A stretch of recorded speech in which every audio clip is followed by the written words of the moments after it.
He had built himself into something men feared and women forgot how to breathe around. Damien Blackthorne did not enter rooms, he occupied them, the way a storm occupies the sky before it breaks.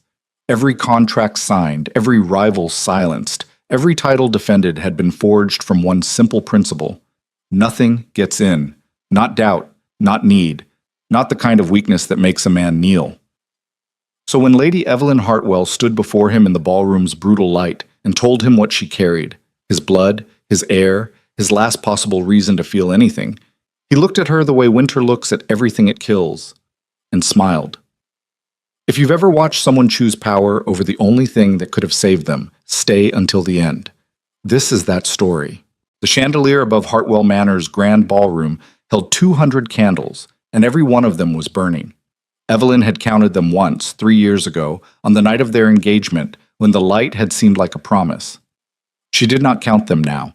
She stood at the edge of the upper gallery instead, one gloved hand wrapped around the iron balustrade, and watched her husband move through the crowd below with the practiced ease of a man who had learned long ago that other people were furniture, decorative, rearrangeable, ultimately replaceable. Damien Blackthorne was 34 years old and looked like someone had carved him out of English winter and forgotten to add anything soft.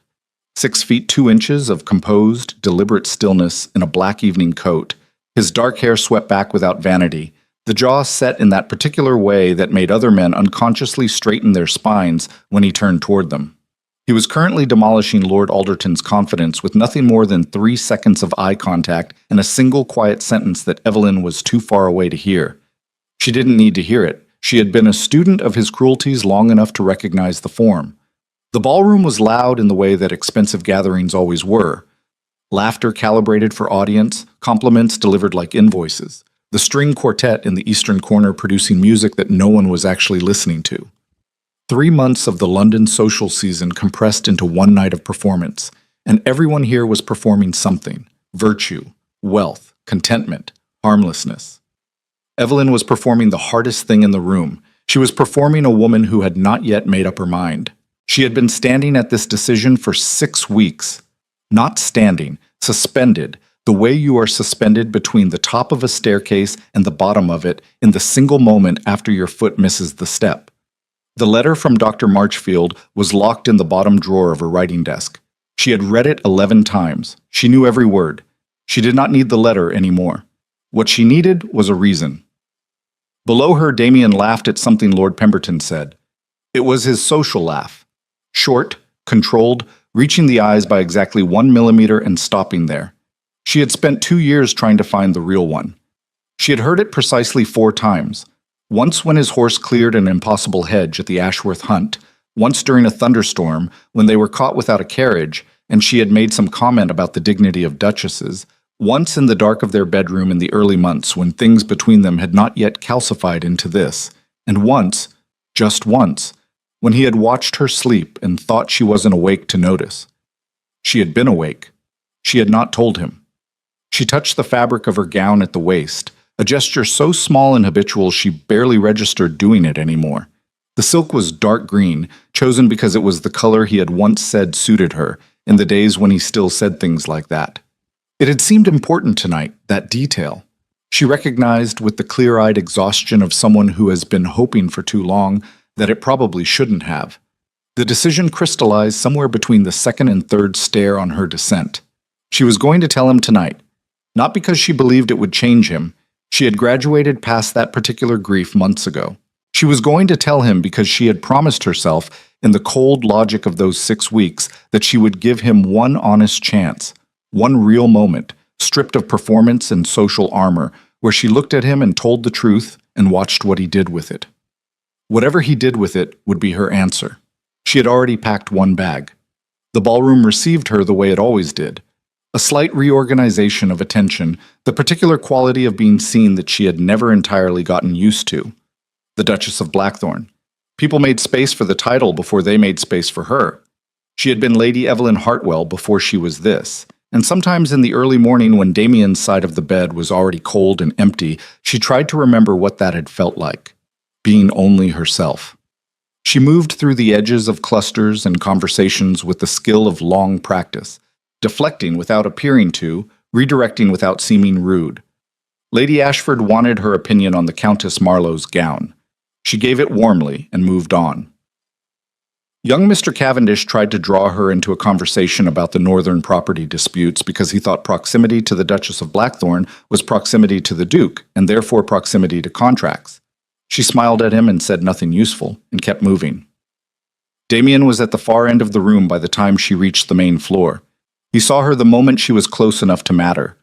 She watched his eyes do that thing they always did. A single, involuntary second of something immediately governed. A man who had trained himself into stillness could not quite train away the first reflex. She had found some cold comfort in that over the years.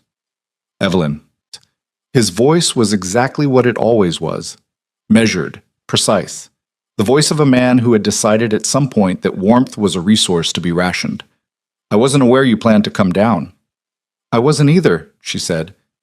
Until I did. Lord Pemberton was still hovering at Damien's shoulder, doing the social calculation of whether this was a private conversation. The calculation should have taken him half a second. It took him 3, which told her everything about how often he had witnessed real privacy between them. She looked at him pleasantly until he decided he needed to find his wife. They were alone the way you can be alone in a room with 200 people. A pocket of pretended privacy that everyone around them was carefully maintaining for them. This was another thing about being the Duke and Duchess of Blackthorn. People left them room to be difficult at each other. You look tired, Damien said. Thank you, she said flatly. The corner of his mouth moved. Not the social laugh, not quite. Something between amusement and something she couldn't name. That wasn't intended as an insult. I know how your insults are intended. That's not what made it land like one. He looked at her for a moment with the particular quality of attention he gave things he found difficult to categorize. She had been in that category often enough to recognize the look. What is it? He said, not unkindly, without heat, the way you might ask about a contract discrepancy. She had rehearsed this. She had stood in front of the mirror in her dressing room and said the words until they were smooth and clean and came without her voice breaking. She had planned to say it quietly, in the corridor, in the little antechamber near the library where they sometimes crossed paths between obligations. She had not planned to say it here, in the ballroom, with the candles burning and the quartet playing and Lady Ashford's eyes finding them from across the room every 40 seconds. But the bag was packed, and she had made a promise to herself. I need to speak with you, she said. Tonight. Privately. We're speaking now. Damien. Something shifted in his face at that. Just the syllables of his name, but she had used a tone she rarely used with him anymore. Direct, stripped of the careful social neutral she'd learned to coat everything in. A tone that said she was not performing anything at the moment. He heard it. She saw him hear it. After supper, he said. Now, she said. I'm sorry. I know that's inconvenient. I need it to be now. He studied her for 2 seconds. Then he set down his glass on the tray of a passing footman and turned toward the corridor without a word. She followed him. The small study off the main hall was dark until Damien lit the lamp on the desk, and then it was amber and shadow, and the smell of old paper and cigar smoke that clung to every room he used regularly. He closed the door but did not lock it. He stood beside the desk rather than sitting, which told her this was not a conversation he expected to settle into. She clasped her hands in front of her and said it without preamble because preamble was a form of mercy she no longer had energy for. I'm carrying your child. The silence afterward was the specific silence of something that cannot be unsaid. Damien's face did not change. This was the thing about him that had frightened her in the beginning and broken something in her later. The control was not effort.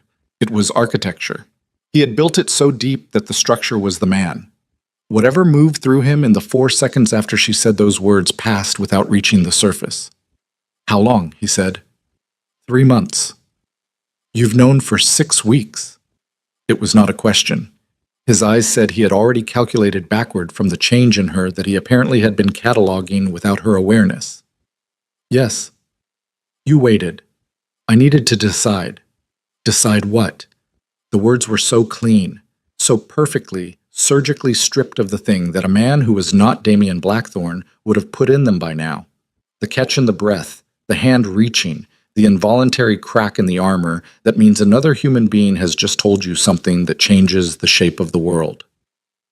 He was looking at her the way he looked at litigation documents. Something in her chest that had been holding its shape for 3 months began to give. Whether there was anything left, she said, between us. Whether coming to you with this meant anything beyond a business arrangement regarding the production of an heir.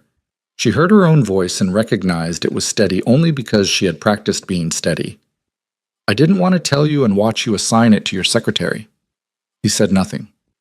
This was another one of his techniques, silence used as architecture, waiting for the other person to fill it and reveal themselves.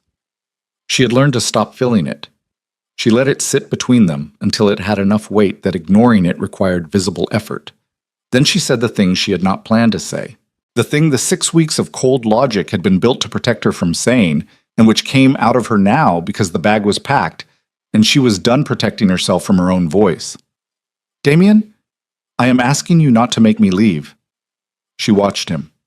I have spent 2 years trying to understand what you need from this marriage, and trying to become it, and failing. I am aware of that record. I am not asking you to pretend it doesn't exist. The hands clasped in front of her tightened slightly. I'm asking you to tell me there is something real here. Anything. I have this child, and I have a husband who treats me with the same warmth he extends to his legal counsel, and I am asking you tonight whether that is all this was ever going to be. His jaw tightened. It was the first thing. The first visible thing. She had not expected it to hit her the way it did. That small, muscular acknowledgement, that single evidence of something being processed below the surface. Her eyes stung. She held them open. I know you don't do this, she said, and her voice was not completely steady anymore. I know this conversation is not what you signed on for. I am not unaware of how much I am asking. A breath. I am asking anyway. Damien turned away from her. He walked to the window. He stood with his back to her, hands clasped behind him, looking out at the dark garden where nothing was visible. She stared at the line of his shoulders and willed herself not to read anything into them and failed completely. The child will be provided for, he said to the window. Everything appropriate will be arranged. The floor did something strange, not physically, but there was a shift, a redistribution of weight inside her, as if something that had been upright for a long time had just decided it was done standing. She felt it from the sternum outward. That's not what I asked, she said. It's what I'm answering. Damien. The estate is prepared for an heir. He turned back to her then, and his face was what it had been when she walked in here, composed, closed, entirely illegible. The legal arrangements will be straightforward. The child will carry the Blackthorn name. You will have every resource. Stop. Her voice came out hard enough that he stopped. I know what resources look like in this house. I've been living inside your resources for 2 years. They are very comfortable, and they are completely empty, and I am not asking about resources. She stepped toward him. I am asking whether you are capable of giving a single honest answer to the question of whether you have ever felt anything for me, anything at all. Because if the answer is no, her throat caught. She pushed through it. I would rather hear it plainly than spend the rest of my life in the waiting room of your indifference. He looked at her. She had found in 2 years of marriage that when she was this direct, this stripped of social mediation, it created something in him that she could never quite name. Not discomfort exactly, not the awkwardness of a man who did not know what to do, more like the specific expression of someone who has been touched in a place they had convinced themselves was beyond touching. He wore that expression now. He did not speak. She waited. He turned away. She stood there for one more moment, watching his back, waiting for something that was not going to come. Her eyes were dry. She was past the kind of grief that made tears. She was in the territory past that, where everything becomes very simple and very cold, and the decisions made there are the only ones that last. She said, very quietly, All right. That was all. She turned and walked to the door, and she did not run because she had promised herself she would not run. And she opened the door and stepped back into the corridor, and the noise of the ballroom came at her like a wave, and she stood in the middle of it for 3 seconds, letting the sound hit her. And then she walked upstairs with her back straight and her face arranged, and Lady Ashford saw her cross the upper gallery, and later told 3 people that the Duchess of Blackthorn had looked, in that moment, like a woman who had stopped being afraid of anything. The bag was already packed. She had one letter to write. She wrote it at her dressing table with the door locked and the candle burning down and the sounds of the party rising through the floor beneath her feet. She did not write much. She had composed it in her head during those 6 weeks of waiting, and it came out clean and short, the way things do when you've been carrying them long enough. The ring went beside it on the table. Plain gold. The blackthorn crest on the inner band, which she had spent 2 years not looking at, and now looked at for the last time, very carefully, the way you look at something you are choosing to be done with. Then she folded the letter, set it on top of the ring, put on her traveling cloak, picked up the bag, and walked down the servants' stairs while her husband was still in the ballroom below. She did not look back. She would tell herself this later, in the months that followed, that she had not looked back, that she had walked down the back passage and out through the kitchen garden and into the dark beyond the estate's lanterns with her eyes forward and her chest already going cold in the November air, and that she had not turned once to look at the lit windows of the house where she had spent 2 years of her life learning the geography of her own disappointment. She would tell herself this. Whether it was entirely true was a question she was not in the habit of answering. Tatam. Damien found the ring at 11:42. He had gone upstairs when the party had thinned to the last stubborn guests, out of some habitual sense that there were conversations to be had and impressions to be managed, and then out of something else, something he did not identify immediately, only registered as an irritant, the way you register a sound below the threshold of music. The door to Evelyn's room was unlocked. He had not expected that. Her door was almost always locked. He had stopped trying it 9 months ago. The letter was folded on the dressing table. The ring was beside it. He picked up the ring first, which was a thing he would think about later. Why the ring first? Why his hand went there before the letter? What that order of priority meant about a man who had spent 2 years insisting he had none. He put the ring down and opened the letter. It was 7 lines long. He read it twice. Then he stood in the candlelit room with the noise of the last guests filtering up from below and read it a 3rd time, which was not because he had failed to understand it, but because understanding it and accepting it were not the same operation. She had requested, in language that was precise and entirely without accusation, freedom. From the marriage, from the estate, from the name. She had asked nothing of him but the legal arrangements to be handled quietly. She had thanked him in a single clause for the 1st year, which had contained some things worth thanking him for. That clause was the worst part. He folded the letter and set it back down and stood for a moment with both hands flat on the surface of the dressing table, looking at the small, cleared space where the letter and ring sat. Her hairbrush was still there. A bottle of scent he recognized. A book left open face down, spine bent. These evidence of habitation, these small archaeological proofs of a person, while the person herself had already walked out into the November dark. He thought, she'll come back. The thought arrived not as hope, but as calculation. He was a man who had always operated on the assumption that things he needed would return to where he could reach them, because things he needed had always returned. The world had organized itself around his ability to attract gravity. She would come back. She would reach the village, or wherever she was going, and realize the impracticality of the thing, and the weather would be against her, and by morning she would be at some relation's house in the county sending word, and he would arrange for the carriage. He told himself this. He stood in the empty room for 6 minutes and told himself this with complete conviction. Then he crossed to the window and looked out at the dark grounds of the estate, where the lanterns along the drive illuminated nothing except the road going out. And somewhere below him in that dark was the woman who had stood in his study 2 hours ago and asked him whether he had ever felt anything for her, and he had turned to the window, and she had said, "All right," and he had let her walk out.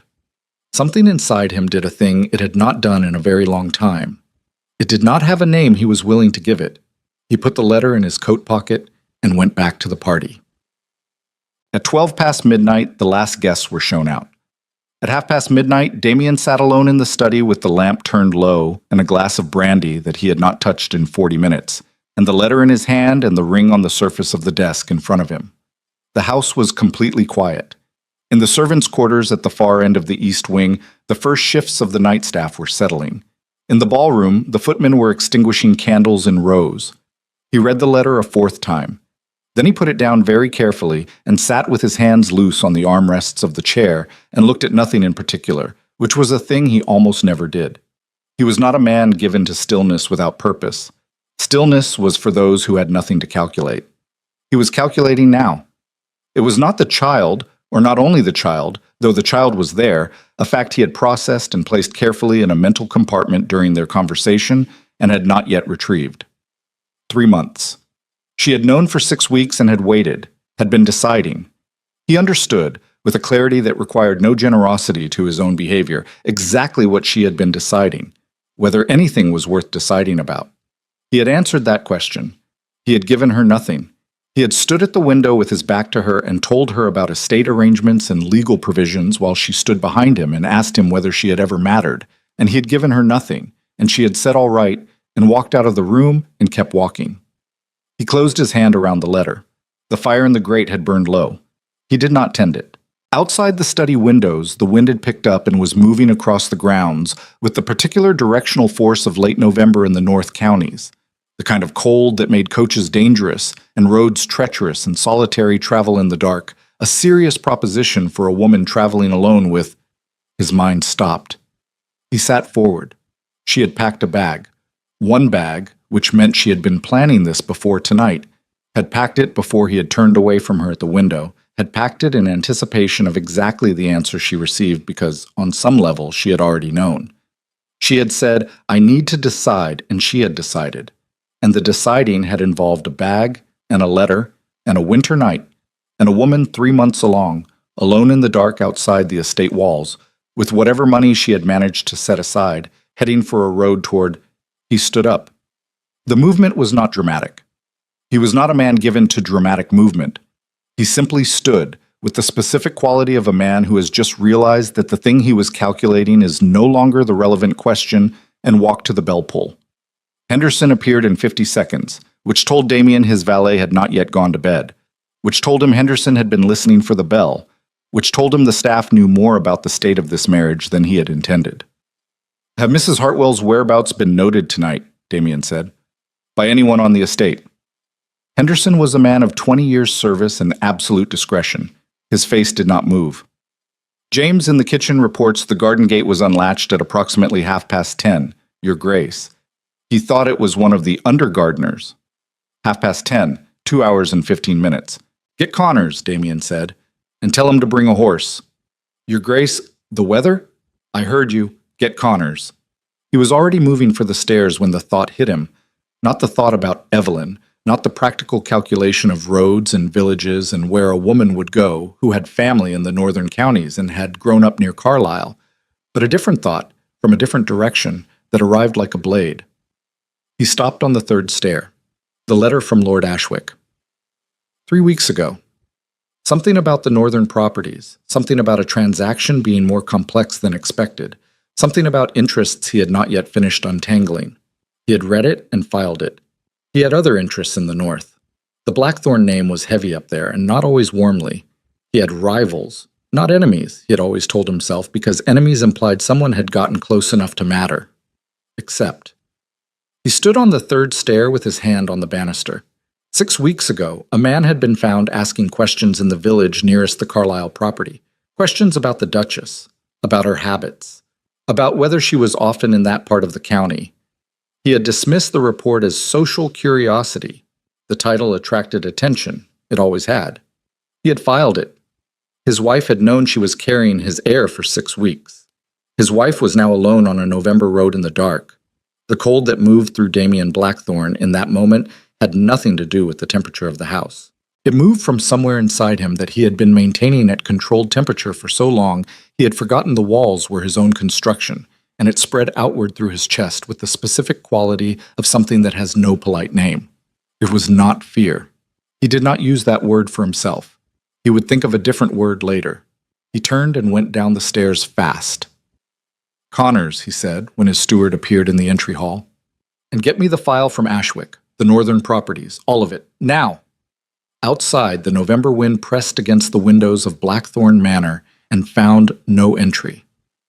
Inside, something that had been sealed for a very long time had cracked open, and the man standing in the entry hall with his hand on the letter in his pocket and his jaw set was just beginning to understand the precise dimensions of what he had done.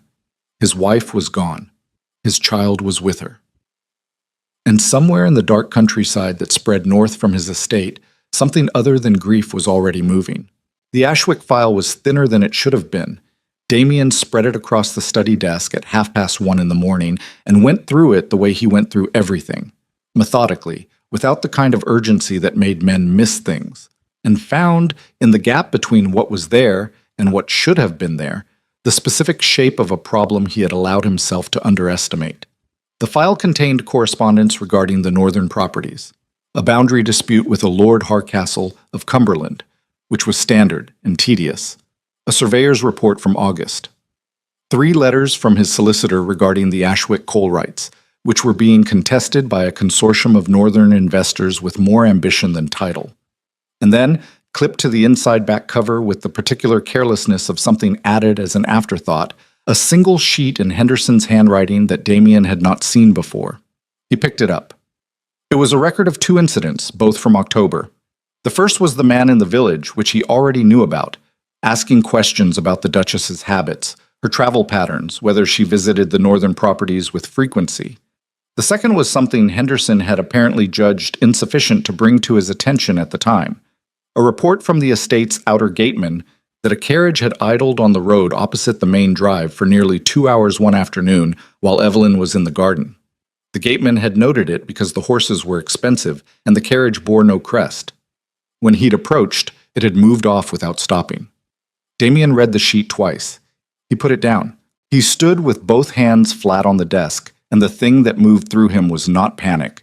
He had never panicked in his adult life, had trained the impulse out of himself at 14 when panic had proven useless during his father's final illness, and the vultures had begun circling the estate before the man was cold. What moved through him was colder and more precise than panic. It was the recognition of a pattern he had seen before in business, in politics, in the slow grinding machinery of aristocratic power plays, the recognition that someone had been watching and waiting and measuring the distance between himself and something he could not afford to lose. His child. The Blackthorn heir. He had enemies. He had always had enemies, and he had always regarded them with the same comfortable contempt a man feels toward weather, an inconvenience to be managed, not a genuine threat. He was the Duke of Blackthorn. The title was 300 years of accumulated power, legal weight, and the specific kind of fear that old money buys. Who would move against him? The answer arrived immediately, and it was obvious enough that he felt something close to disgust at himself for not having assembled it sooner. His uncle, Reginald Blackthorn, 51 years old, legitimate heir to the dukedom in the event Damien died without issue, a man who had spent 20 years performing warmth and loyalty with the consistency of a professional actor, who sent gifts at Christmas and appeared at every family occasion with his broad politician's smile and his careful questions about the estate's finances, who had been the first to offer condolences at their wedding, his wedding, with the particular quality of a man performing a role he had rehearsed for a long time. Damien had always known Reginald wanted what he had. He had known it with the distant clarity of a fact that required no action. He was the Duke. He was 34 years old and healthy and entirely capable of producing an heir, which he had now done, and the dukedom was secured and Reginald was irrelevant. Except, 6 weeks ago, Evelyn had found out she was carrying his child. 6 weeks ago, a man had appeared in a northern village asking questions about the Duchess. The carriage had appeared in October. Before that, he went through the timeline with the mechanical precision of someone assembling a structure from scattered parts. Before that, Reginald had visited the estate in September, unannounced, for what he had called a familial call. Damien had been in London. Reginald had spent 3 hours at the estate, with Evelyn. He picked up the pen. 3 letters. One to his solicitor with specific instructions regarding the Blackthorn legal structure and the protection of the heir's claim. One to his man of business in the north with instructions to make inquiries, carefully, quietly, in the way that did not announce itself until it was too late for anyone to move. One to the constable in the nearest village along the northern road. He had the letters sealed and with a rider before 2 in the morning. Then he went out himself. Connors had the horse ready, as instructed. The groom who brought it was doing the particular kind of careful nothing with his face that meant he had opinions he was choosing not to express. Damien mounted without comment and turned the animal north on the main road. The cold was brutal. November in the North counties was always brutal, but this was the particular brutality of a night that had decided to make a point. The wind coming off the moors with a directional force that found the gap between collar and neck and did not apologize for it. The road frozen to a hardness that made the horse's hooves ring against it like struck metal. He rode without hurrying because hurrying on this road in this cold and the dark would kill the horse and leave him on foot, which would serve no one. He thought about Evelyn while he rode. This was new, or rather, it was the recognition of something that had been happening without his permission for some time. The thoughts about Evelyn existed in a compartment he had built for them and periodically maintained, and they were supposed to stay there, and lately they had not been staying there. Lately they surfaced at inconvenient moments during contract negotiations. In the early morning before he was fully awake, in the 2 seconds before his social reflex engaged whenever she entered a room. He thought about her in the study 2 hours ago. Her voice stripped of its careful social register, the particular quality of someone who has decided to stop protecting themselves from the accuracy of their own feelings. The things she had said, whether you are capable of giving a single honest answer, which had landed somewhere specific in him and had not left. He had turned to the window. He rode through the dark and did not examine the reason he had turned to the window, because examining that reason was work he had been refusing to do for 2 years, and one night's crisis was not sufficient motivation for that particular excavation. What he could allow himself was this. She was somewhere on this road, or off it, 3 months along, in November, because he had turned to the window instead of... He stopped that thought with the precision of long practice. What mattered now was finding her. What mattered now was that if his uncle had, in fact, been watching the Blackthorn estate for movement, for the appearance of a pregnant duchess traveling without guard, without announcement, in the dark, then whatever he had been planning for a contingency had just become a present-tense opportunity. And Reginald Blackthorn was not a man who let opportunities age. He found the first sign of trouble 12 miles north, where the road bent toward the valley and the village of Coldmoor sat at the bottom of a slope like an afterthought. The coaching inn at Coldmoor was the only establishment of size for 20 miles in any direction, which meant it was the only logical stop for a woman traveling alone who needed to rest before dawn. The yard was dark when he rode in, but the stable boy who came out to take his horse was awake enough, and for a shilling was willing to confirm that yes, a woman had taken the back room around midnight, traveling alone, which the innkeeper had noted because it was unusual and because she had paid in advance without being asked. She was still here. Damien stood in the stable yard and felt something release in his chest that he had not acknowledged was locked. He went to the inn's back entrance, which the stable boy indicated with the wordless pragmatism of someone who had facilitated private conversations before and would again.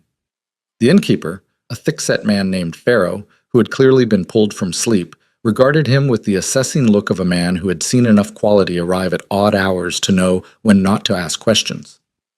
"The lady in the back room," Damien said. "Is she safe?" Not a question. Pharaoh's eyes did something careful. "She's resting, Your Grace." Damien looked at him. "2 men arrived about an hour after she did," Pharaoh said. "Asked for the register. I told them we didn't keep one." A pause. "They're in the public room now, waiting for morning," they said. "What did they look like?" Pharaoh described them. They were not the description of men who waited. Damien said, "Which door to her room?" He knocked twice, quietly. There was a silence on the other side of the door that had a particular quality. Not sleep, but listening. "Evelyn?" He kept his voice low and even. "It's me." The silence changed shape. Then, "You followed me." Not a question either. Her voice through the door was flat, controlled, and contained something that was not surprise. "Open the door," he said. "No." He put one hand on the door frame and pressed the other flat against the wood and breathed once, slowly, through his nose. "There are 2 men in the public room who are not here for the accommodations. I need you to open the door, and I need you to do it now." A longer silence. The bolt slid. She had not undressed. This registered before anything else. She was still in her traveling clothes, the cloak draped over the chair, her one bag on the bed beside her as if she had been considering whether to pick it up. Her face was the face of someone who had been very controlled for several hours and was continuing to be controlled through an act of will. Her eyes went past him to the corridor and came back. What men? She said. My uncle's, if I'm right. I'm usually right. He stepped inside and pushed the door shut behind him. The room was small, one window, the kind of serviceable plainness that made no promises. How are you traveling? I arranged a hire coach at the crossroads. It comes at 6. It won't come at 6. Her jaw tightened. You don't know that. I know that if Reginald has been watching the estate, he has someone watching the road. He looked at her directly, with the particular quality of not looking away from things that were difficult. The hire coach is known. If someone asks the right questions in the right village, they know your route. Something moved through her face, not fear. He registered, with a clarity that surprised him, that it was not fear but fury. The specific fury of a woman who has been moving through the dark alone for hours, trusting in her own preparation, told by the man who drove her to it that her preparation was insufficient. You should not be here, she said. I told you in the letter. I read the letter. Then you understand. I understand that you are carrying my child, and that 2 men are sitting downstairs waiting for you, and that none of the things you arranged to avoid me are going to help you avoid them. He was not raising his voice. He never raised his voice. He was aware of this as a tool, and was using it now as he always did, keeping the level flat, and even while the thing underneath it had an edge, he was not trying to hide. We can have the other conversation later. Right now, I am asking you to trust me long enough to get you out of this inn. She stared at him. He watched the calculation in her face, not the emotional calculation, though that was there too, but the practical one, the survival arithmetic of a woman who had been taking care of herself for months and was now being asked to hand something over to the man who had made that necessary. Why? She said. Why what? Why come yourself? You could have sent Connors. He held her gaze for a moment. Get your bag, he said. It was not an answer. She knew it wasn't an answer. He saw her decide to take it anyway, and the decision moved across her face as a single compression of the mouth, not acceptance, but the specific pragmatism of someone who knows which fights belong to which moments. She picked up the bag. He put out the lamp. What? They went through the kitchen. The cook's boy was asleep on a stool and did not wake. The back door opened onto an alley between the inn and the stable block, stone-paved and narrow and smelling of cold horse and mud, and Evelyn moved through it without complaint and without asking where they were going, which told him she was either trusting him or simply moving because standing still was not acceptable. His horse was saddled and waiting where Connors would have arranged it. He had not brought Connors tonight, but old habits of preparation ran deep enough in his household staff that the boy had done the right thing without being asked. He mounted and held down his hand. She looked at it. She looked at him. In the narrow dark between the buildings, with the cold pressing in and the sound of male voices from the public room drifting faintly around the front of the building, her face held an expression he had not seen on her before. Not the social composure, not the careful neutrality she had perfected in his house, not even the stripped-down directness she had used in the study. This was something older, something that lived underneath all those layers and was rarely surfaced. She put her hand in his and let him pull her up. She settled behind him, and he felt her hands come to his waist, not holding, not leaning, but the minimum necessary contact of a woman who was not going to hold on if she could possibly avoid it. He turned the horse and rode. They did not speak for 4 miles. The road ran south and then cut west across the moor, away from the main coaching route, along a track that he knew because he had ridden this part of the county since he was 16 and learning the extent of what he would inherit. The cold was the same brutal cold, and the wind was the same wind, and behind him Evelyn was not shivering, which told him she was either warmer than he'd thought or was suppressing it, and both options carried information about her that he stored without comment. When the track crested the rise and dropped toward the eastern edge of his property, she spoke. You knew, she said, about your uncle. I suspected. For how long? He considered the answer. The honest answer was, long enough that not acting on it earlier was a failure of attention he had no excuse for. The operating answer was, long enough that the pattern was clear once he'd assembled the pieces. Tonight, he said, when I went through the file. Tonight. Her voice was quiet, carrying something in it that was not quite contempt and not quite resignation, and was worse than both. You found out tonight that someone may have been watching me for 6 weeks, and you... She stopped. He felt the breath she took, the controlled quality of it. You didn't know in the study. No. So when you... Another stop. When I was standing there telling you about the child, and you turned away, you weren't even... She did not finish that. She did not need to. He rode, and did not offer her the comfort of a response that would have been inadequate. He had learned in the specific education of 2 years of marriage to a woman who was significantly less foolish than he had initially calculated, that some silences could not be improved by speaking into them. They came through the outer gate of the estate just before 4 in the morning. The house was dark except for the study window where he'd left the lamp burning. They went through the kitchen entrance because it was closer and because Evelyn did not need to walk through the main hall in her traveling cloak at 4 in the morning. In the kitchen passage, she stopped. I'm not staying, she said. He stopped walking.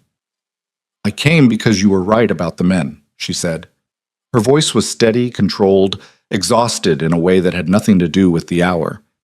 That doesn't change what I said in the letter, or what you said in the study. You said nothing in the study? He said.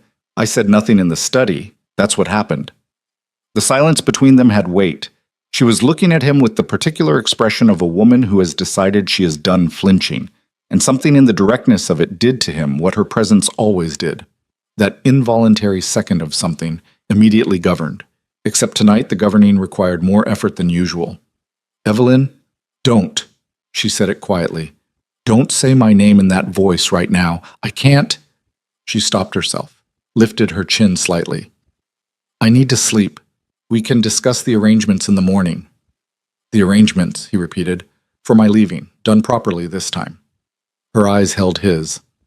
Unless you have an objection, an actual one, not a state business, not legal provisions. A beat. An actual one. He looked at her in the dim light of the kitchen passage. This woman who had packed one bag and walked out into the dark alone and had not cried in front of him once tonight despite everything she had every reason to cry about, and felt the thing in his chest that had been moving since he read the letter, do something he did not have a category for. He said nothing. She waited 3 seconds. Then she walked past him down the hall toward her rooms, and he stood in the kitchen passage and listened to her footsteps and let her go. And it was not until he heard her door close that the thought arrived. The specific, terrible thought that arrived with the clarity of something obvious, that has been obvious for a long time. The writers he had sent north, the solicitor's letter, the instructions to his man of business, none of them had reached anyone yet, and Reginald knew she had left the estate, and the 2 men at the inn had seen his face. He was at the study desk in 30 seconds, pen in hand, writing the letter he should have written 3 hours ago, not to the solicitor, not to the constable, but to the single man in the north who had the particular skill set this situation now required. He sealed it. He looked at the ring still sitting on the desk. He picked it up, held it, put it in his pocket.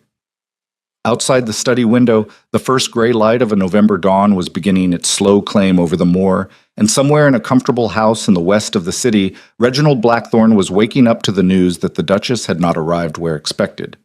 The next move was his. Damien intended to ensure there was no next move. What he could not have known, in that gray dawn with the ring in his pocket, and the letter sealed, and the particular grim certainty of a man who has finally located the real problem, what he could not have known was the letter already in transit. Not to him. To the Northern Constable. From Reginald's solicitor. A letter that described, in careful legal language, a carriage accident on the cliffs above the northern shore. A woman traveling alone. Unidentified. The letter was dated 3 days prior. 3 days prior, Evelyn had still been in this house, but Reginald had not known that. Reginald had moved early, and whatever the letter contained, it had already been received. The letter arrived at 7 in the morning, carried by a rider who had pushed his horse through the last of the dark and came into the estate yard with the particular urgency of a man who had been told not to stop. Damien was still at the desk. He had not slept. This was not unusual. He had trained himself out of the need for sleep during crisis, the same way he had trained himself out of most things that made men vulnerable, by deciding that the training was necessary and then doing it until the decision became fact. He had spent the hours between 4 and 7 writing letters, assembling what he knew, and sitting with the specific quality of stillness that meant his mind was moving very fast in a direction his body was holding the space for. Henderson brought the letter in without comment. The seal was from the Northern Constable's office. Not the letter Damien had sent, not any response to his own instructions, which could not possibly have arrived and returned yet. This was something else. He broke it. He read it in 30 seconds. He read it again in 20.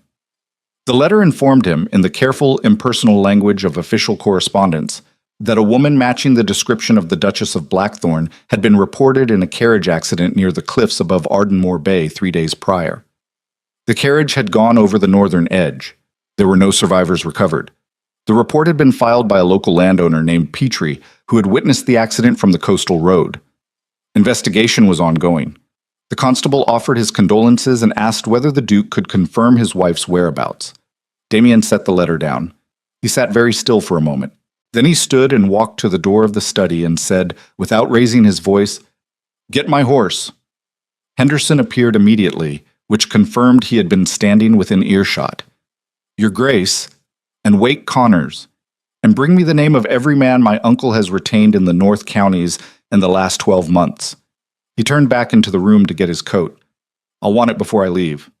"Your Grace," Henderson's voice had something in it, "the Duchess is asleep down the hall." He said it evenly, without looking up from the coat buttons. "She arrived at 4 this morning. She's fine." A pause. "Tell no one else." The silence behind him had the quality of a man absorbing information that rearranged several things simultaneously. "Yes, Your Grace," Henderson said.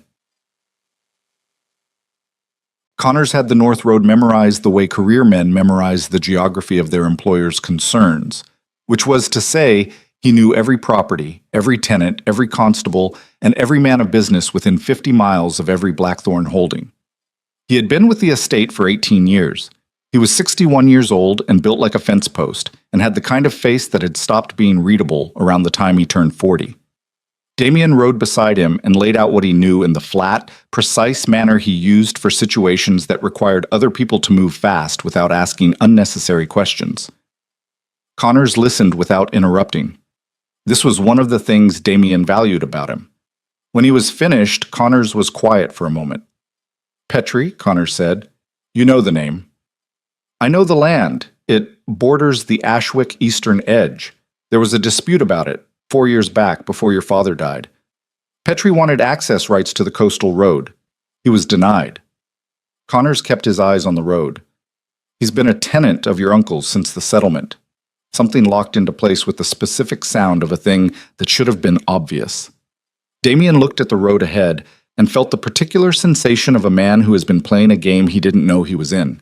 Not the vertigo of surprise, but the cold lucidity of someone who has just identified the board and realized how long the other player has been moving pieces. Reginald had filed the accident report 3 days ago.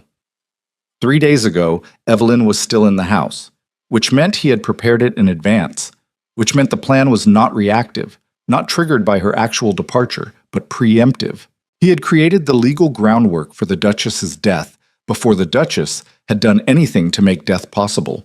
He had been intending this for longer than 6 weeks. The thing that moved through Damien then was not rage. Rage was for men who had not yet decided what to do. What moved through him was something much quieter and much more dangerous. The absolute crystalline stillness of a man who has located the thing that threatened what he would not lose and is calculating the most efficient way to eliminate it. He had not admitted until approximately 4 this morning, in a kitchen passage with Evelyn's footsteps moving away from him down a dark hall, that there was something he would not lose. The admission had arrived without ceremony, the way real things do, not as revelation, but as recognition. He had been aware of it for some time without allowing the awareness to mean anything. Last night it had meant something. The ring was still in his pocket. They reached the northern edge of the Ashwick property by midday. The Petrie farmhouse sat on a rise above the coastal road, stone-built and sullen-looking, with the particular quality of a place that had been used for purposes beyond its stated ones. 2 horses were tied at the front that did not belong to a farmer. Damien did not slow his approach. The man who came to the door was not Petrie. He was younger, better dressed than the land warranted, with the specific posture of a man employed to be present in places and ensure things. He registered Damien's approach and did the fast calculation of whether to close the door. He was not fast enough. Where is Petrie? Damien said. The man's eyes went to Connor's and came back. I don't know who.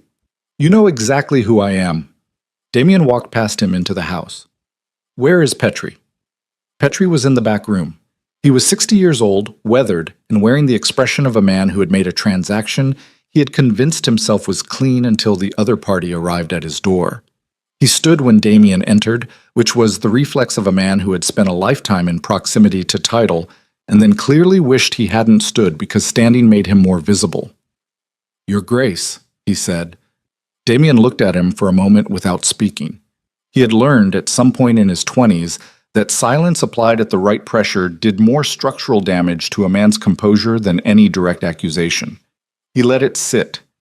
He watched Petrie's hands and his breathing and the small muscular telegraphing that a frightened man cannot entirely suppress. The accident report, Damien said. You filed it 3 days ago. Petrie's jaw tightened.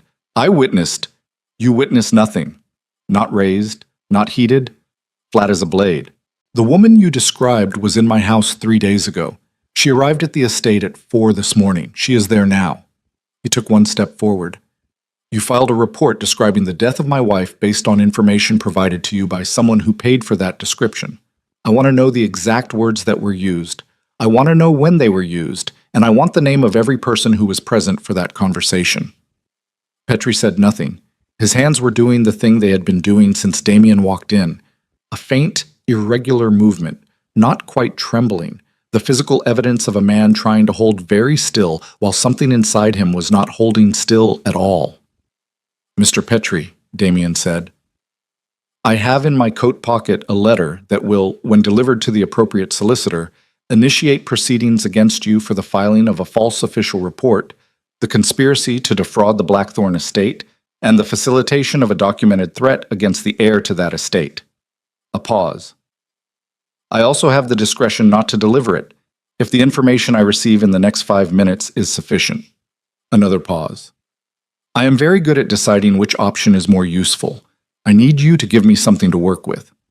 The silence in the room had a texture to it. Petrie broke in 40 seconds, which was faster than Damien had expected. The name was not Reginald's. This was the thing that stopped him. Not the first name, which was expected, which Connors had already sketched the outline of on the ride north. The first name was a solicitor named Graves, who worked out of the northern office and had been retained by Reginald's interests for years. That was expected. That was the middleman, the mechanism, the paper trail that led where he knew it led. The second name was the one that hit like a structural failure. Henderson. Petrie said it with the specific reluctance of a man handing over something he knows will damage him regardless of the outcome. Because he'd been told this name was insulation, was the name that would never surface, and now he was saying it to the Duke of Blackthorn in a farmhouse above a coastal road and watching whatever insulation he'd been promised dissolve in real time. Damien stood with the name in the air between them and felt the specific sensation of a foundation discovering it was not what it had been built as. Henderson. 20 years. Every piece of correspondence that had moved through the estate, every rider dispatched, every letter sent, every conversation held within earshot of a man who had been standing within earshot deliberately. The letter from Ashwick he had never seen before, clipped carelessly to the inside of the file. Henderson had added it. Not carelessly, carefully, precisely timed, added when it was too late to be acted on before Evelyn left, but early enough that Damien would find it and go north and leave the estate. Leave the estate. Leave Evelyn in the estate. He understood then, with the cold total clarity of a man whose architecture has just been revealed to him from the outside, what the plan had been. Not a carriage accident on a northern cliff. That had been the contingency. The paperwork pre-filed, the legal groundwork for a death that would occur on the estate while he was gone, and which the filed report would retroactively explain as something that had happened on a road somewhere far away from anyone's hands. He had gone north. He had taken Connors. He had left Evelyn in the house with Henderson. He was out of the farmhouse before Petrie finished the sentence. He was on his horse before Connors reached the door. He turned the animal south and rode with the kind of urgency he had specifically decided not to use on the way here, because urgency made men miss things, and he no longer cared about missing things, and the horse felt the difference immediately and stretched into it without needing to be asked. He rode and did not think about the distance. He thought about the kitchen passage and her footsteps going away from him and the door closing. He thought about the room down the hall and whether she had locked it. He thought about Henderson's face in the entry hall at 2 a.m, the careful nothing of a man performing discretion, and understood now that the nothing had been the particular nothing of a man who had just received information he needed and was deciding how to use it. He pushed the horse harder. The moor stretched out on both sides of the road, gray and indifferent, and the cold was the same cold and the sky was the same sky, and everything in the visible world was exactly what it had been this morning when he rode out of the estate with the sealed letter in his coat and the ring in his pocket, and the grim certainty of a man who had finally identified the real problem. He had not identified the real problem. The real problem was inside his own walls. He came through the estate gate at a speed that brought 2 grooms running and dismounted while the horse was still moving, which was the kind of thing he never did, and the grooms' faces told him they had registered the difference. "Henderson," he said to the nearest one. "Where?" The groom's expression did something complicated. "He left, Your Grace, about an hour after you did. He said you'd sent for him. He took the East Road." Damien walked into the house. He went straight to Evelyn's door and knocked once. Nothing. He tried the handle. Unlocked. He pushed it open. The room was empty. The bag was gone. The cloak was gone. The small evidences of habitation, the hairbrush, the scent bottle, the open book, were exactly as they had been, undisturbed, which meant she had not packed, which meant she had left without the bag, which meant she had not left by choice. He stood in the doorway of the empty room, and for the first time in longer than he could accurately account for, Damien Blackthorne did not have a calculation running. There was no architecture holding anything in place. There was only the empty room and the absence of everything that should have been in it, and the ring in his pocket that he had been carrying since 4 a.m. without knowing exactly why. He knew why now. He turned and went back into the hall and found, on the floor just inside the entrance to the east corridor, a single glove. Small, dark green, the color he had once said suited her. He picked it up. He stood with it in his hand in the corridor of his own house, which had just become the most hostile territory he had ever stood in, and felt the thing he had been refusing to name since the kitchen passage name itself with absolute clarity. This was not about the air.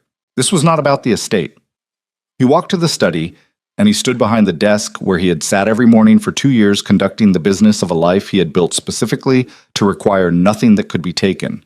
And he understood, with the specific totality of a man who has just lost the ability to pretend something isn't true, that he had been wrong about every structural assumption that life was built on. He had built walls to keep weakness out. He had built them so well that he had sealed it in instead. And now the woman who had stood in this room 8 hours ago and asked him whether he was capable of feeling anything was somewhere he did not know, and the man who had been in this house for 20 years and knew every room and every road and every weakness in the estate's perimeter had made sure of that. He looked at the glove in his hand. He put it in his pocket beside the ring. He walked out of the study and through the house and into the stable yard, and the groom who brought his second horse saw his face and did not say a single word, which was the right decision. He rode east, not with calculation, not with the controlled precision of a man who manages situations, with the specific, altered quality of a man who has shed something, not weakness, not control, but the protective distance between himself and the thing that mattered, and is moving toward the horizon with nothing between him and the fact of it. He had turned away from her once. He would not be turning away again. What he did not know, riding east into the gray afternoon with the glove and the ring in his pocket and the name Henderson burning in his chest like a structural fire, was that Evelyn had already been moved twice, that Henderson was not the last layer, that the man waiting at the end of the East Road was not a man who would respond to a duke's authority or a duke's threats or the particular controlled fury of a man who has finally decided to feel something.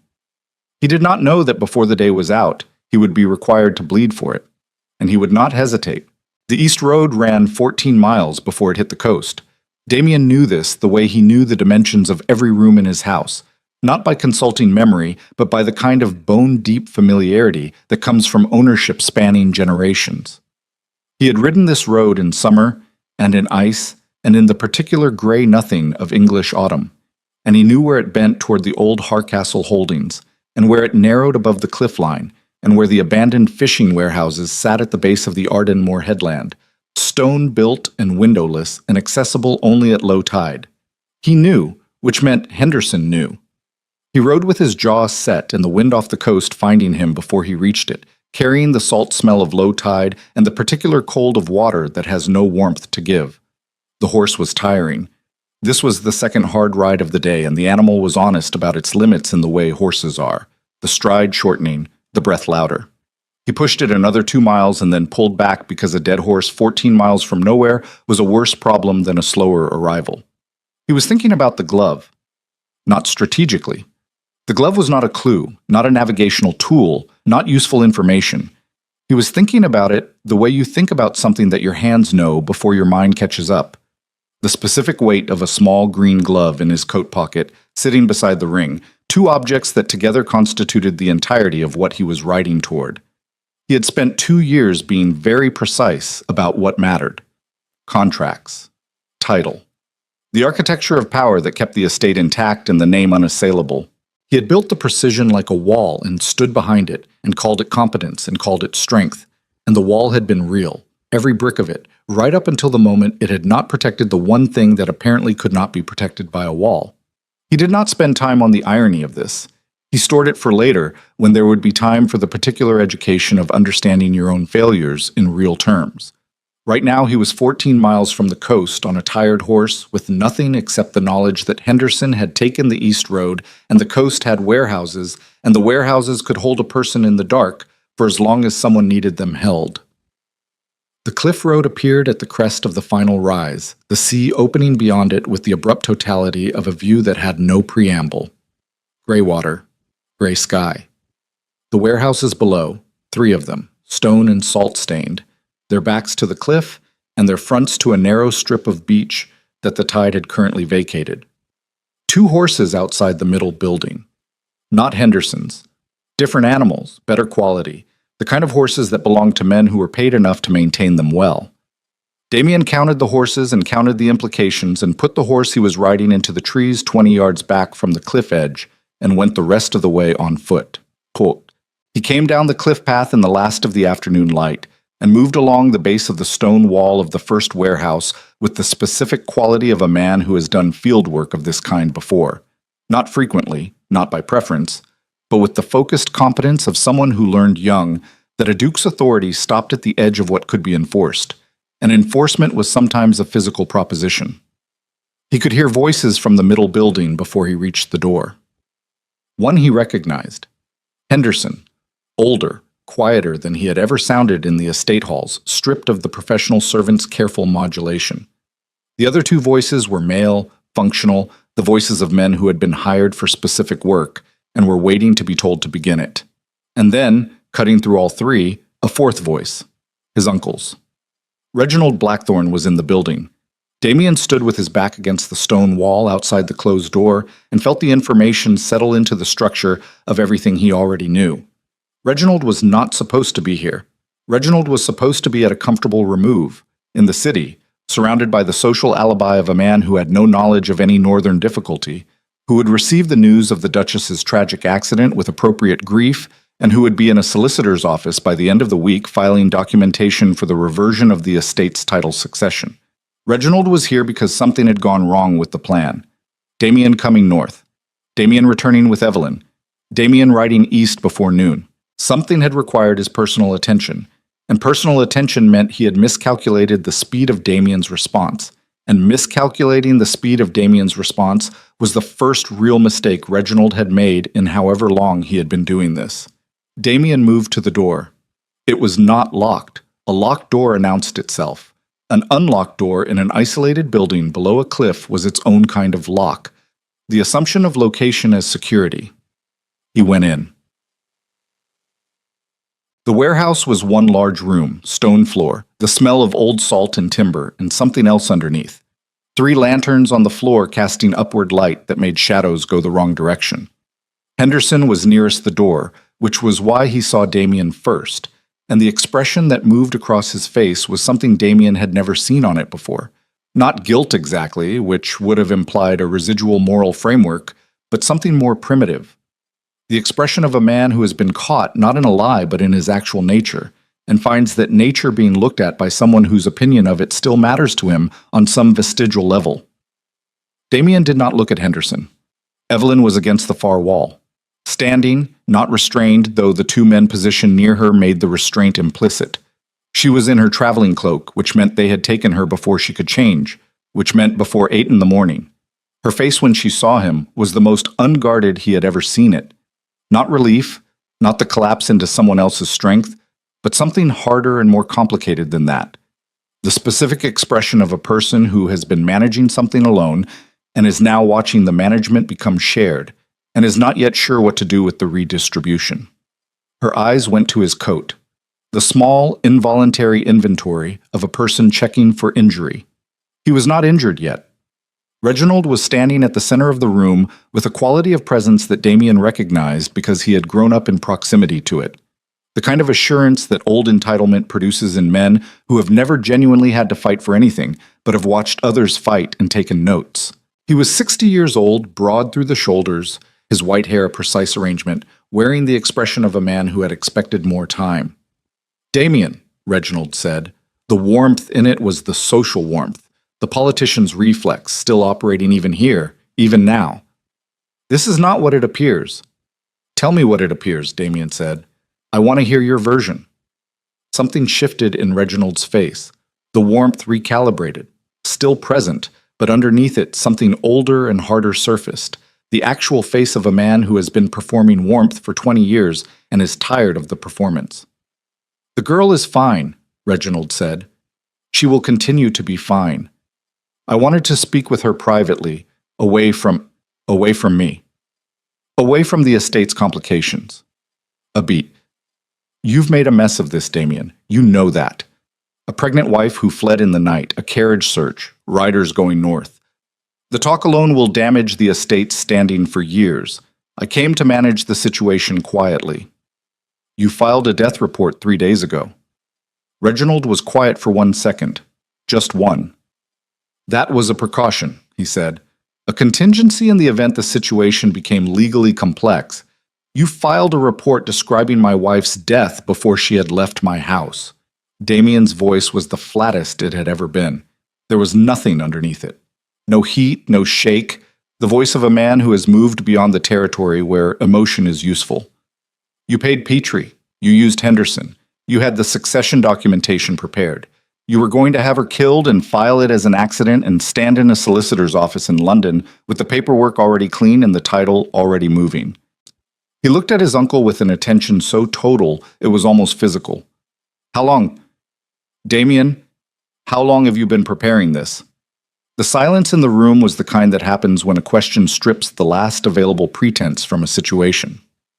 Reginald straightened slightly, and the warmth left his face entirely, and what was underneath it was simpler and more honest and somehow worse. Not monstrous, not the face of a man who enjoyed what he'd done, but the face of a man who had decided something was necessary and had organized his morality around that decision for long enough that the organizing felt like principle. Since your father's funeral, Reginald said, since you stood at the head of the estate at 22 years old and looked at everything that should have been shared and treated it as your personal inheritance. A pause. Since you married her and spent 2 years making it clear you had no intention of producing an heir, and the title was going to sit in your hands until you destroyed it through sheer emotional incompetence. His voice was controlled. I built something, Damien. In the years your father wasted and the years you sealed yourself away from any obligation to this bloodline. I built something, and I intend to see it continue. With my son, Damien said. Reginald's jaw tightened. He had not expected that word. The specificity of it. The particular quality of a man claiming something with complete intention. The child's claim is contingent on on my what? The two men near Evelyn had moved fractionally during the conversation. Damien had tracked them without appearing to. He tracked them now. On your being in a position to assert it, Reginald said, and the sentence arrived at its destination with the weight of a man who is committed to a thing. The first man moved. He was competent. They both were. Not soldiers, not trained in the formal sense, but men who had done this kind of work before and knew their business. The first came from the left with the specific speed of someone who has been waiting on a signal, and Damien moved before the signal finished registering because he had been watching the man's shoulders for 3 minutes and knew where the weight was going to shift. He took the first man by the arm and used the momentum, and the stone floor did the rest. The second man was faster and had more caution, which made him harder. He caught Damien across the left side with something, an elbow or a fist, the specific distinction becoming irrelevant against the immediate fact of the pain, which was bright and real and had the useful quality of narrowing his focus to exactly what was in front of him. He hit back with the concentrated efficiency of a man who was not trying to win a fight, who was trying to end one, and felt the second man's breath go out of him. Henderson did not move. He stood near the door and watched with the expression of a man who has bet on a horse that has just failed to clear the fence, and is recalculating everything about his position in the remaining seconds. Damien straightened. His left side was carrying the impact and he could feel his breathing working around it. Not incapacitating, manageable, the kind of pain that becomes information rather than obstacle. He looked at Reginald. Reginald had not moved. He was the kind of man who used other men for this work, which meant he was the kind of man who had never been required to do it himself. He was looking at Damien now with the first genuine uncertainty Damien had ever seen on his face. Not fear, not quite, but the specific expression of a man whose plan has arrived at the place where plans become negotiations, and who is not sure what the negotiation looks like. "It's over," Damien said. His voice was level. He was breathing carefully around the left side. "The writers I sent last night have the solicitor. They have the documentation. Petrie gave me your name at noon." He held his uncle's gaze. "Whatever you think remains open, close it." Reginald was quiet. "Walk out of this building," Damien said. "Go back to London. Retain whichever solicitor hasn't yet been visited by my people and spend the next weeks doing nothing that requires explaining." He paused. "That is not generosity. That is the single option that does not end with you in front of a magistrate before the month is out." "And the estate? The estate has an heir." Damien said it without looking at Evelyn. "It's settled." Something in Reginald's face went through a sequence: resistance, calculation, the specific moment of a man measuring what he still has against what he's about to lose, and came out the other side into a stillness that looked like defeat but felt like something being stored for later. "You won't hold this," Reginald said. "The woman will leave. She told you as much. And when she does—" "Get out of my building," Damien said. The silence held for 3 seconds. Reginald walked out. Henderson did not wait to be told. He went through the door behind his employer with the speed of a man who has correctly identified the landscape of his own future and found it limited. The door closed. Damien stood in the lantern-lit warehouse and breathed around the pain in his left side and listened to the horses outside, 2 sets of hooves, moving away, up the cliff path. He listened until the sound was gone. Then he turned. Evelyn was against the far wall. She had not moved through any of it. She was standing with her arms at her sides and her face doing something complicated that had not resolved yet into any of its component parts. Not the composed neutrality, not the stripped directness, not the controlled exhaustion from the kitchen passage. Something that was all of those things simultaneously and was therefore none of them. He crossed the room.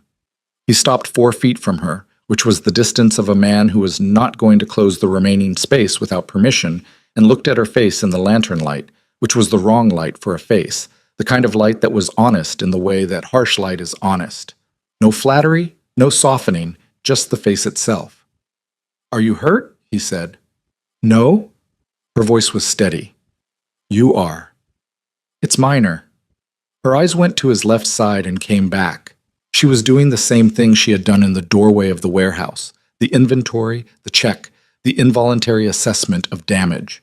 He watched her do it and felt the thing it produced in him, which was not complicated. It was the simplest thing he had felt in years. "Evelyn," he started. "Don't." She said it quietly, not the way she'd said it in the kitchen passage, not the protective instinct of a woman keeping herself from something she didn't trust yet. This was different. This was a woman who had been standing alone in a stone room for 6 hours, listening to her husband's uncle describe the administrative logistics of her death, and who was currently operating on something much more fundamental than conversation. She stepped forward and put her hand flat against his left side, over the damage, very lightly. not a medical assessment. Something else. He did not breathe for a moment. "Your son," she said. Not a question. An acknowledgement. She had heard what he'd said to Reginald. She had heard the word and the way it had arrived and what it contained. He put his hand over hers. Outside the warehouse, the tide was beginning its slow return, water moving up the beach in the dark with the particular patience of something that has all the time in the world. Inside, the lantern nearest the door was guttering, the flame pulling sideways in a draft from somewhere in the old stone walls. And in the failing light, with her hand under his, and the ring in his pocket, and the exhausted wreckage of the last 12 hours between them, Damien Blackthorne understood something about the specific architecture of what he had built his life against. He had been afraid of exactly this, not of losing the estate, not of the title reverting, not of any of the things he had spent 20 years protecting. He had been afraid of standing in a cold room with his hand over a woman's hand and having nothing left between himself and the simple, annihilating fact that she mattered more than the wall. The wall was gone. She was still here. He opened his mouth to say the thing he had been refusing to say for 2 years, and the door behind him opened. Not Reginald, not Henderson. 2 men he did not recognize, coming through the door with the coordinated economy of men who had been waiting outside for exactly this moment, for the horses to leave, for the sounds of the fight to settle, for the particular stillness of a room where a man has just decided to be something other than what he was. Reginald had not gone to London. Reginald had left 2 men, and in Damien's left coat pocket, the letter he had written at 4 a.m. to the man in the north with the particular skill set the situation required. The letter that had not yet been delivered, could not yet have been delivered, was still somewhere on the road between here and whatever it was supposed to prevent. The first man leveled something at him and said very quietly, "Your Grace, step away from the woman." Damien looked at the men. He looked at what they were holding. He looked at the distance between himself and the door, and the distance between Evelyn and the door, and the cold mathematics of a situation that had exactly one variable he could control. He stepped in front of her, not toward the door, not toward the men. He simply moved between Evelyn and what was pointed at her, with the specific, deliberate quality of a man who has made a decision so complete there is no hesitation in the body, only the decision expressed as motion. He felt her hand close on the back of his coat. He did not look away from the men. "You want to think very carefully," he said, "about what happens next." The man with the weapon looked at him, and at the woman behind him, and at the particular quality of the Duke of Blackthorne standing between a threat and the thing he had decided to protect, and for 1 second, one long suspended second, in which the guttering lantern threw shadows across the stone walls, and the tide moved in the dark outside, and everything that had been moving toward this moment arrived at it simultaneously. The second man reached for the door, and through it, before he touched the handle, came Connors. Connors, who had ridden the South Road as Damien rode the North and had not been sent home, who had 20 years of knowing exactly how the Duke's problems resolved, and where they resolved, and had simply arrived at the logical location at the logical time. Behind Connors, 2 men Damien did not recognize, but whose posture he recognized. His man of business from the north, and one other, which meant the letter had been received after all, had been received and acted on with a speed that the situation had apparently demanded. The room shifted. Damien did not move. He stood where he was between Evelyn and the door, with her hand still closed on the back of his coat, and he looked at the man with the weapon, and he said one word. "Choose." The lantern went out. In the dark, something gave way. The lantern went out, and the dark lasted exactly 4 seconds. 4 seconds of stone floor and salt air, and the sound of men deciding, which is a specific sound, not silence, but the particular held quality of bodies recalculating what the next 10 seconds cost them against what they were being paid. Damien stood in the dark with Evelyn's hand closed on his coat, and his own breathing worked carefully around the left side, and he did not move because moving in a dark room toward men holding weapons was how men died stupidly, and he had not come this far to die stupidly. Connors put a lantern through the door. In the new light, the 2 men looked smaller than they had in the dark. Not physically.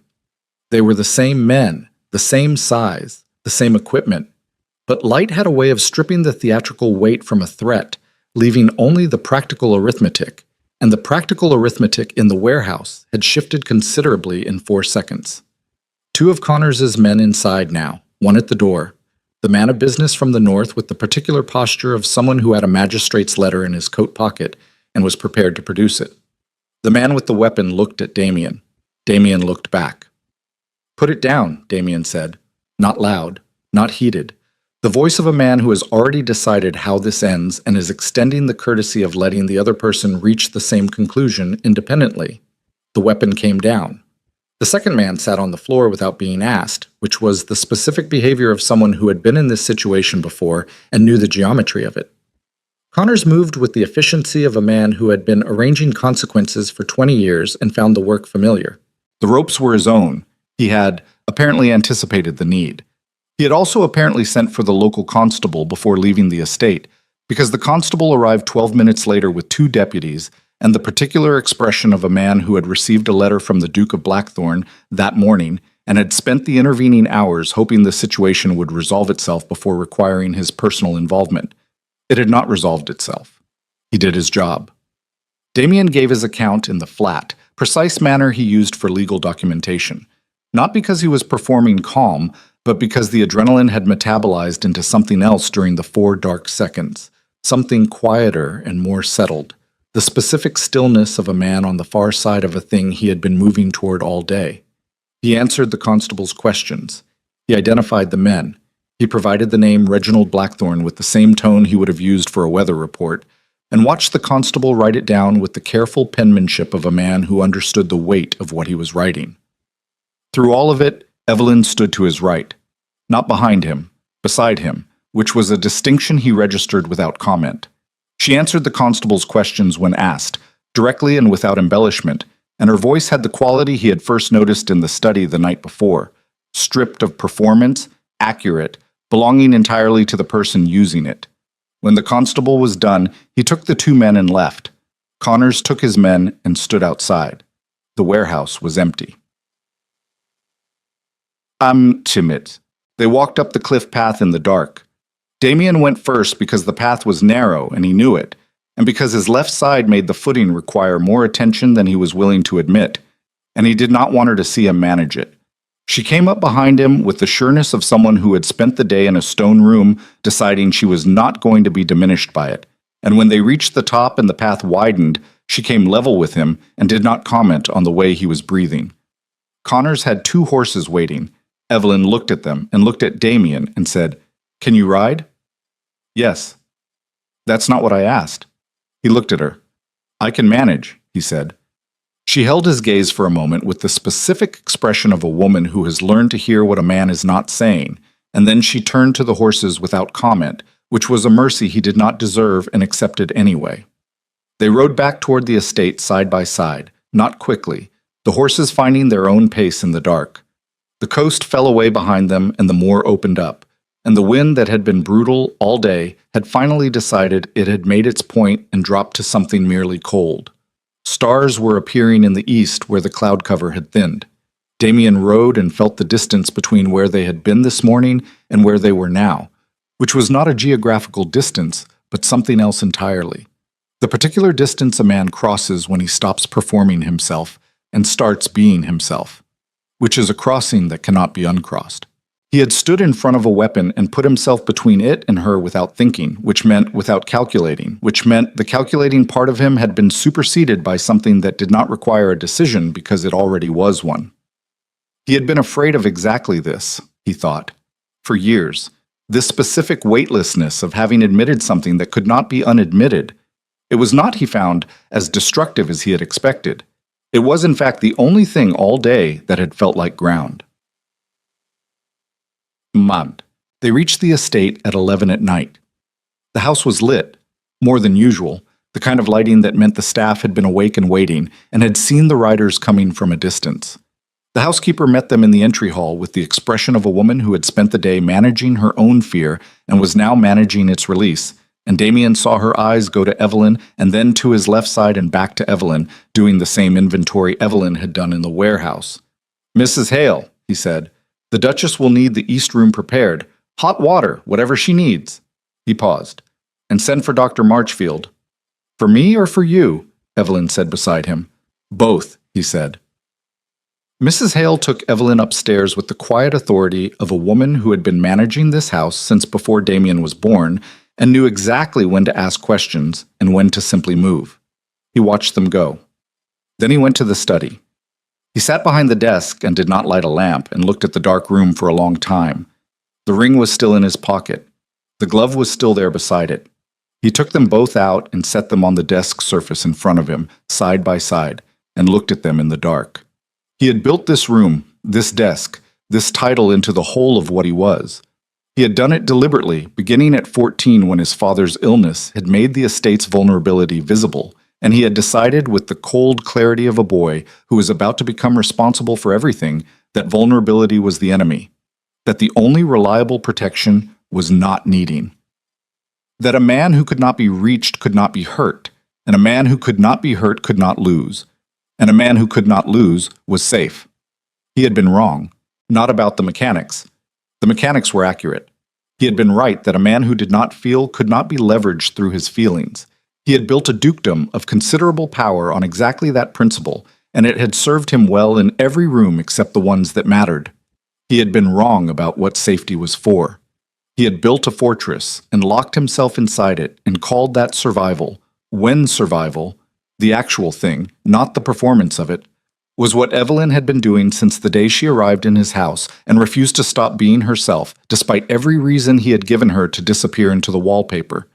She had survived him. She had carried their child alone for 6 weeks and made a calculation about what her life was worth, and walked out into a November night with one bag, and that was not weakness. That was the most intact kind of strength he had ever witnessed, and he had spent 2 years being too sealed into his own architecture to recognize it. He picked up the ring. He held it for a moment. Then he got up and went upstairs. Jessit. He knocked at her door. She said, "Come in immediately," which meant she had not been asleep, which meant she had been waiting for exactly this. He stepped inside. She was sitting in the chair by the window in a dressing gown, her hair down, the first genuinely unguarded version of herself he had seen since the early months of the marriage, when things between them had not yet set into their familiar shapes. Dr. Marchfield had come and gone. Damien had passed him in the corridor, received the report in 30 seconds, and understood from the doctor's careful neutrality that everything was intact and that the stress of the day had not caused harm that could not be recovered from with rest and quiet. He stood inside the door. She looked at him. Not with the careful social neutral, and not with the stripped exhaustion, and not with the directed anger of a woman who has been given every reason to be angry. She looked at him with something that was quieter than any of those and more specific, the expression of a person who has decided to simply look at the thing in front of them and see it accurately. He sat down in the chair across from hers, which meant they were 6 feet apart and both in chairs, which was perhaps not the conventional arrangement for what he needed to say, but was the one available to him, and he put the ring on the armrest between them where she could see it. She looked at it. She looked at him. "I owe you the truth," he said. "Not an apology. I'll give you that too, but apologies are easy. The truth is harder, and it's what you asked me for in this study 8 months ago, and I turned to the window instead of giving it to you." He held her gaze. "You asked me whether I had ever felt anything for you." She was very still. "The answer is that I have felt things for you since approximately 4 months into this marriage that I had no framework for, and refused to examine because examination was the one operation I had specifically decided was too dangerous to perform." He said it with the same precision he brought to contracts and litigation, because precision was the only language he fully trusted himself in, and this was the one moment in his life where the language had to be right. "I pushed you away, not because you failed at anything, because you were succeeding. Because every time you were in a room with me, you were making the walls thinner from the inside, and I had built those walls for 20 years, and I did not know what I was without them." Evelyn did not speak. "I know what I am without them now," he said. "I have had most of today to find out." A breath, careful around the left side, which Marchfield had wrapped efficiently, and which still had the useful quality of keeping him honest about what things cost. "What I am without them is a man who rode 14 miles on a tired horse because the alternative was not acceptable, who stood in front of something pointed at you because the alternative did not occur to me as an option, who has had your ring in his coat pocket since 4 in the morning because putting it back on the desk was something I could not bring myself to do." He stopped. He looked at her face, which was doing the complicated thing it had been doing since the warehouse. All its components present simultaneously, none of them resolved yet into a single expression. "I'm not asking you to forgive 2 years in one night," he said. "I'm not asking for anything tonight. I am telling you the truth because you asked me for it, and I owe it to you, and because I have spent enough time being a man who turns to the window, and I am finished with that particular version of myself." The room was quiet. Outside the window, the estate grounds were dark and still, the last of the night moving slowly toward the kind of pre-dawn gray that was neither dark nor light, but somewhere between the two, honest about what it was. Evelyn reached out and picked up the ring. She did not put it on. She held it in both hands and looked at it, and he watched her look at it and did not rush the silence, because this was a silence that belonged to her, and he had taken enough from her already, without taking that. "You could have let me leave," she said finally. "This morning, when I said I wasn't staying. You could have arranged the lawyers and made it clean and kept the child in the bloodline and never had to do any of this." "Yes," he said, "but you didn't." "No." She turned the ring in her fingers. "Why?" He looked at her directly, with the total quality of attention he brought to things he had decided to stop managing from a distance. "Because clean wasn't what I wanted," he said. "You were what I wanted. You have been what I wanted for the better part of 2 years, and I have been a coward about it in every specific way a man can be a coward. And I am telling you that now because it is true, and because you deserve the truth more than I deserve the comfort of withholding it." Something in her face shifted. Not the resolution he was hoping for. He was not expecting resolution, had not come in here expecting to receive anything, only to give what was owed. What shifted was something more foundational. The particular movement of a woman whose bones have been braced against impact for a very long time, and who is beginning, cautiously, with every reason not to consider that the impact may not be coming. "I am not the same woman I was at that ball," she said. Her voice was quiet and level and entirely honest. "You should know that. What I went through tonight, what I've been going through since November, that changed the shape of things. I don't come back to the same place." "I know," he said. "I'm not asking you to." "I come back to a different place," she said. "If I come back at all." "I know that too." She looked at him for a long moment. The ring was still in her hands. He sat with his hands loose on the armrests of the chair and let her look, because he had earned every second of her assessment, and the least he could do was hold still for it. "You need to sleep," she said finally. "You're bleeding through the wrap." He looked down. She was right. A small dark stain had appeared through his shirt where Marchfield's bandaging met the edge. He had not noticed. "Evelyn, sleep," she said.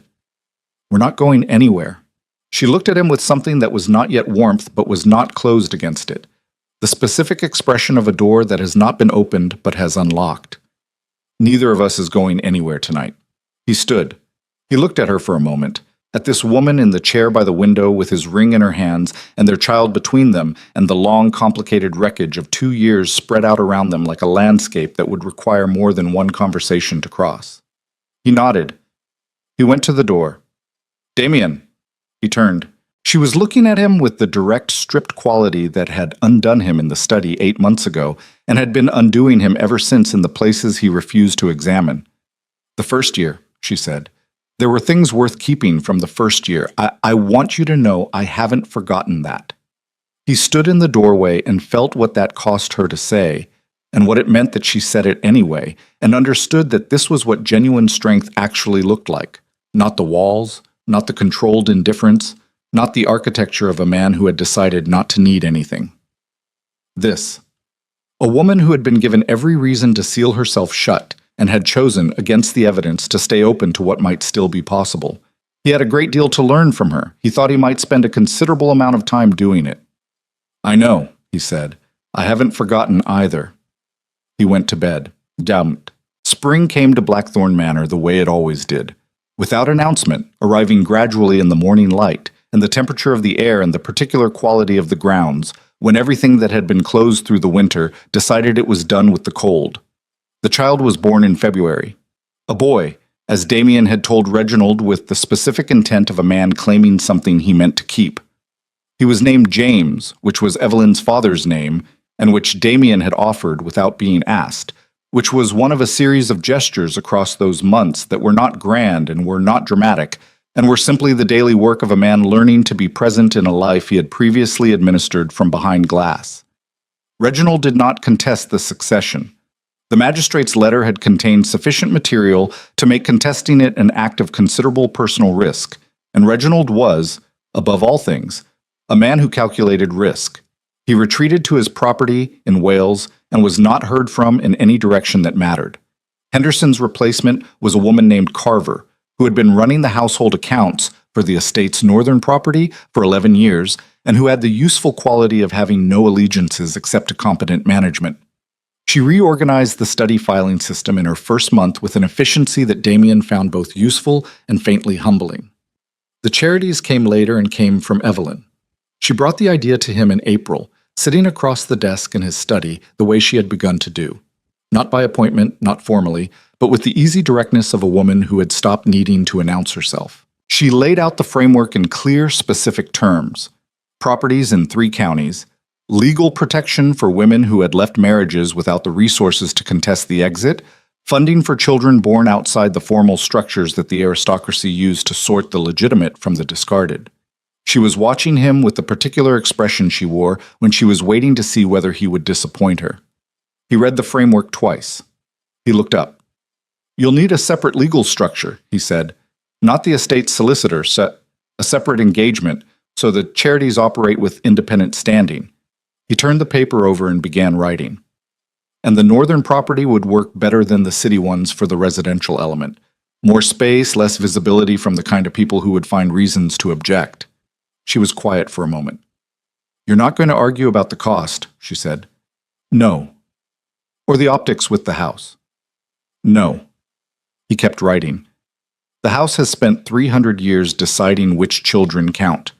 We can afford the optics of disagreeing with that." He heard her breathe.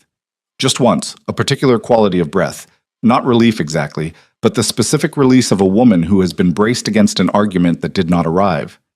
He looked up. She was looking at him the way she sometimes looked at him now. The direct, accurate look that missed nothing, that had been unnerving him since the study 8 months ago and had graduated into something he had no better word for than necessary. He needed that look the way structures needed load-bearing walls. He had come to understand that being accurately seen by another person was not the destruction of a man. It was the thing that made a man actual. "The framework is good," he said. "Give me the weekend and I'll have the legal structure drafted." She nodded. She gathered the papers. She stood to leave. "Evelyn." She turned in the doorway. The same study, the place where 8 months ago she had asked him a question and he had turned to the window. She stood in it now with James on her hip, the boy awake and solemn with the particular gravity of a 4-month-old who is taking the measure of every room and the morning light coming through the study windows, finding them both. Damien looked at her.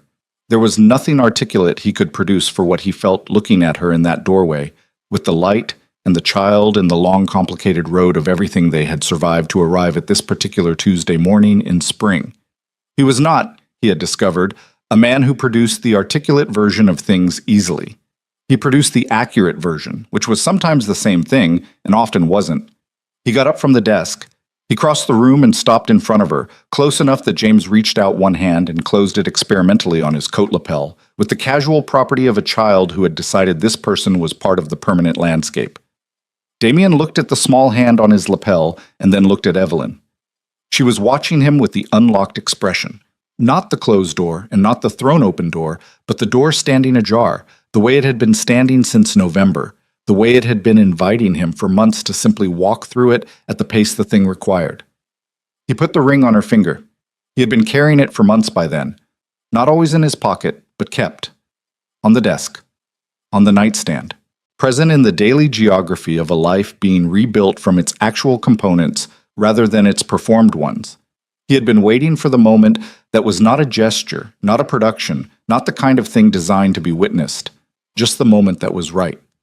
She looked at the ring on her hand. She looked at him. "That's not a question," she said. "No," he said. "It's a fact. You can argue with it if you want." Something moved through her face that was the final resolution of all those unresolved expressions. The complicated one from the warehouse, The locked one from the kitchen passage, the stripped one from the study, all of them arriving at the same place at the same time, and the place they arrived at was simply this: a woman who had decided, with full knowledge of every reason not to, that this was real, and that real things were worth the cost of protecting.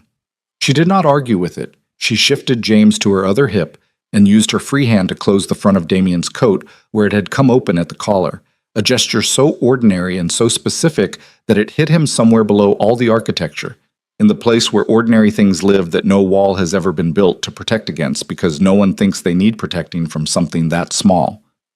She walked out of the study into the morning.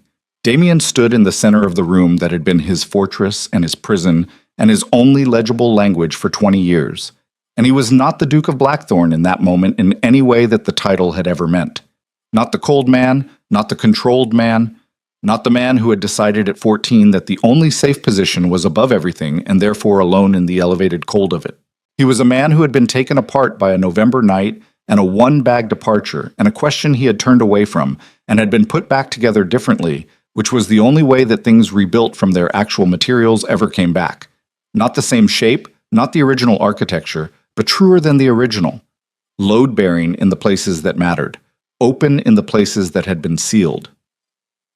Outside the study windows, the estate's grounds were running toward spring with the uncomplicated momentum of things that simply grew.